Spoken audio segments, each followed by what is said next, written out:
मु सर्वप्रथमे आपणकर जो कर्मकर्ता आज चयन हेले धन्यवाद शुभेच्छा दूची आशीर्वाद दूची सहित आप कर्मकर्ता मान समस्त को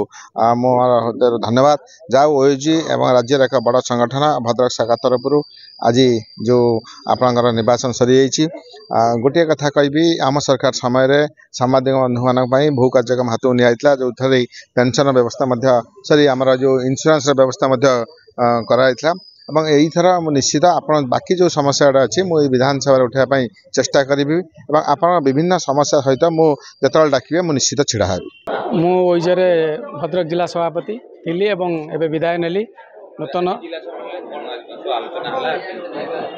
ओइजे राज्य संघर निष्पत्ति क्रमे भद्रक जिला ओइजे संगठन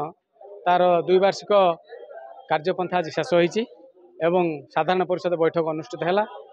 साधारण परिषद बैठक निष्पत्ति है और आज निर्वाचन अधिकारी जी आम भुवनेश्वर आसते किशन राउत तांको नेतृत्व में पुणी 24-25 25-26 द्विवार्षिक कर्मकर्ता निर्वाचन है और साधारण परिषद बैठक जो निर्वाचन पर बैठक अनुष्ठित है से निष्पत्ति है जे सांबादिकों स्वार्थ सुरक्षा एवं बीमा योजना स्वास्थ्य बीमा योजना को वृद्धि करने ए सब संपर्क में राज्य सरकार को दाबीपत्र दिज्व एवं आगामी दिन में संगठन तार सांबादिक स्वार्थ और सुरक्षा कार्यपंथा कौन ग्रहण कर संपर्क में निष्पत्ति। जगबंधु बेहरा नवनिर्वाचित साधारण संपादक ओयूजे भद्रक ओयूजे एक सांबादिक संगठन सर्वबृहत संगठन से संगठन रे आज निर्वाचन थिला सदस्य मानक नहीं तेरे मत साधारण संपादक भाव निर्वाचित कर मु आम भद्रक संगठन समस्त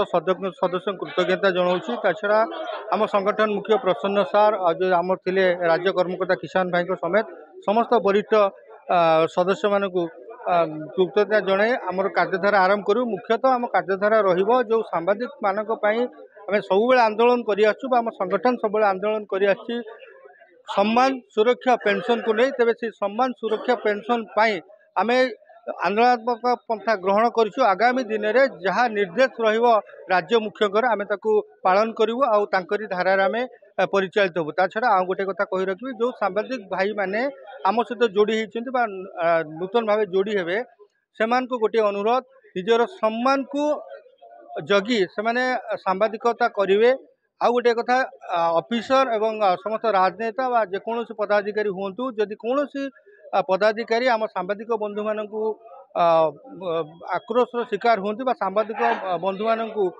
प्रति गोटे अप्रीतिकर परिस्थिति सृष्टि करें तेज यहीटा आगामी दिन में आम निश्चित भाव समूह संगठित हो तार प्रतिवाद करूँ।